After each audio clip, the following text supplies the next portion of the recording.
I'm not crazy. My reality is just different than yours. I want to take a couple of minutes. I'm not going to take too much of your time, but I want to take a couple of minutes and talk about the poverty alleviation. The big project in China. If you're not interested in poverty alleviation, or you think I can't really speak on it, that's fine. Click off the video.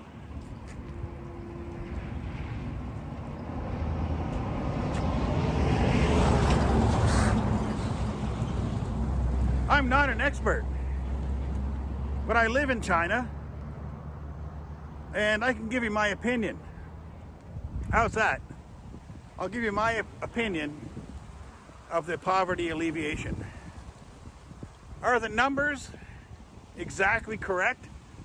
I don't know how many millions China said that they brought out of extreme poverty, and what exactly is extreme poverty? Can I explain that? Not really. Can I confirm the numbers? Not really. But I can say with just as much confidence as those people that are deniers, I can say with just as much confidence as them that the numbers are correct.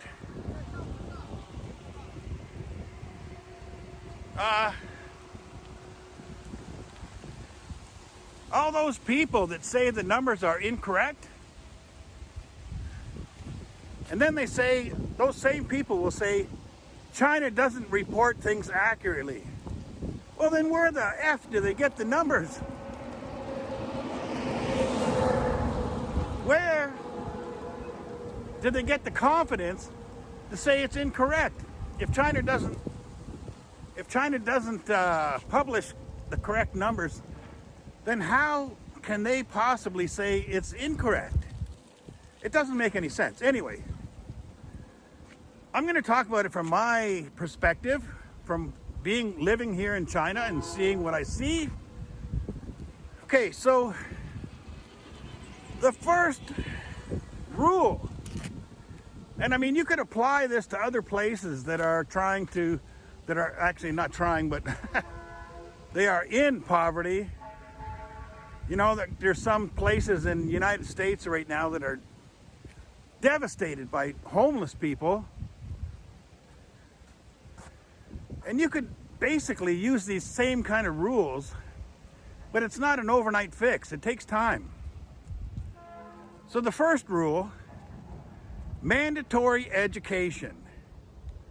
And that might be hard right now in the United States because more and more people, even some really influential people, are saying, take your children out of school. I guess before they get their balls cut off or their penis cut off, I don't know. You got all kinds of weird stuff going on there. But look at this thing here.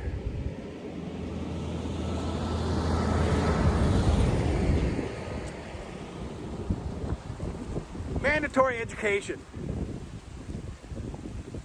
That's a big part of poverty alleviation. Okay, you might know that, you might not know that.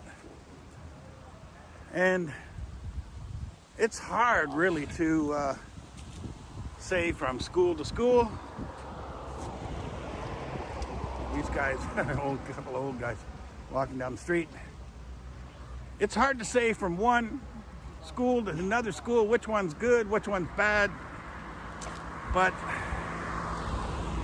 mandatory education is a big part of poverty alleviation. Okay, another part that the government gets involved in, the government doesn't get involved in all aspects of poverty alleviation. Another part is clean drinking water and access to health care. The government provides those things. The government will come in and provide access to health care, and they'll provide clean drinking water to the people. Even in remote areas, they'll do that. That's part of poverty alleviation. making it livable to be wherever you are. Another part, this is, again, I'm not an expert, I'm just telling you what my experiences are and what I've seen. The government will go into a poverty area, an area that's suffering from extreme poverty, and they'll look around for what is the best way, what is something that's in this community that they could use to get out of poverty. You know, sometimes it's tourism, sometimes it's embroidery, sometimes it's farming. Whatever it is, the government will try to find it and then really push that commodity, or is it a commodity, or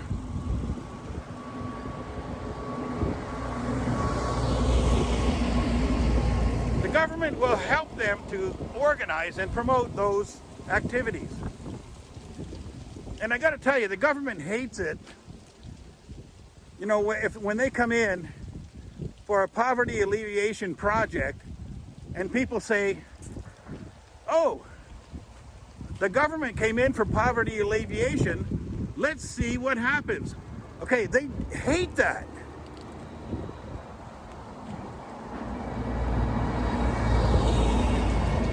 Let me tell you why. When you say, let's see what happens, it's basically like saying you're like a spectator. You're not going to participate. You know, you want to see what they're going to do. Well, that's not how this works. They give people some kind of a direction, and then they expect them to change their attitudes. You know, they were in poverty, and they're not doing nothing. They don't know what to do. The government gives them direction.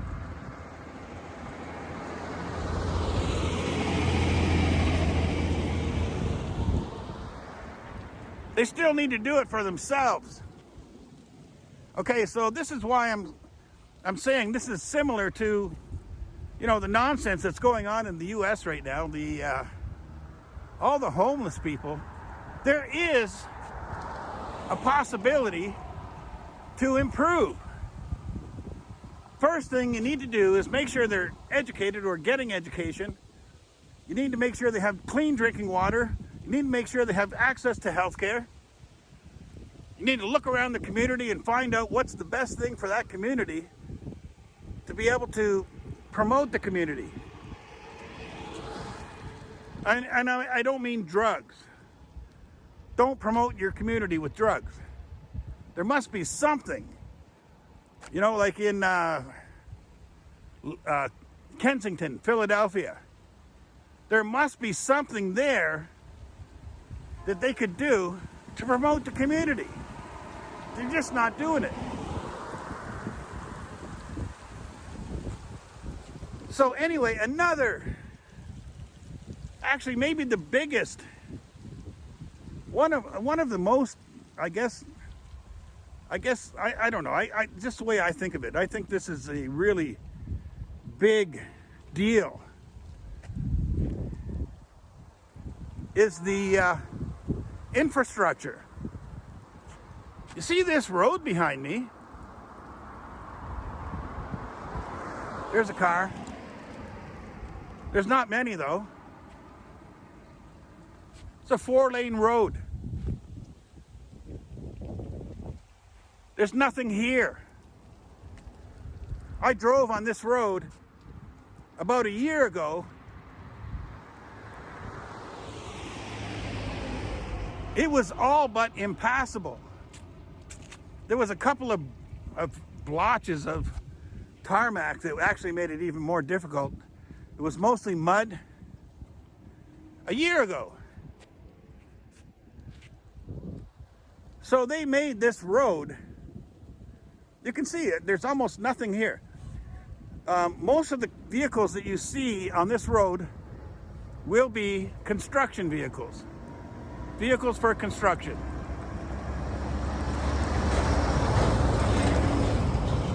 Carrying stuff to or from the area. Infrastructure. And what that does, the other end of this road, somebody's probably opening a restaurant.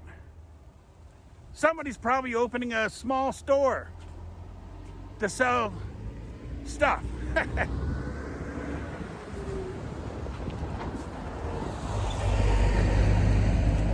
I don't know what he's got on there. But you'll see a lot of cement vehicles going up and down this road. You'll see a lot of, I guess that guy's like freight, some kind of freight trucks going up and down this road. And there's nothing here.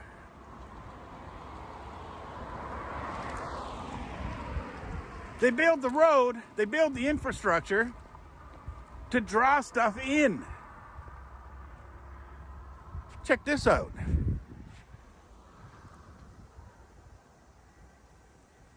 I have no idea where that guy's going. I think he's got a long haul to get anywhere. There's nothing here.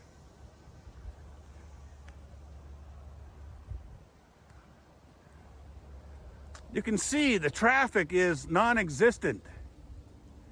And they built the infrastructure in advance. It's a big part of poverty alleviation. The other end of the road, wherever this goes to, is full of shops that are opening, restaurants, bars, stores. Some kind of big truck coming up the road here. What is it? You know, it's obviously something to do with construction. Let's see.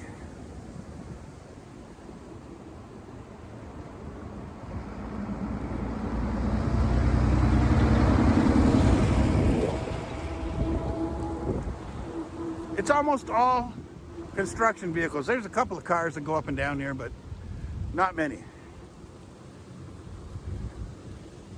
That's how you do poverty alleviation. You know, all you people who say that it's bullshit, China doesn't know what it's doing, you're wrong. I can tell you're wrong because I can see it. I'm here on the ground. Check this out. Here's a cement truck going to deliver some cement. Otherwise, there's nothing on this road. Actually, these two roads.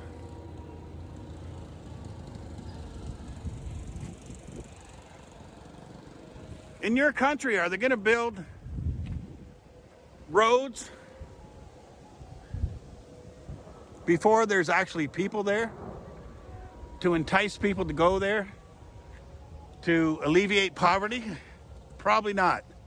In China, that's what they do. Thanks for watching. See you next time.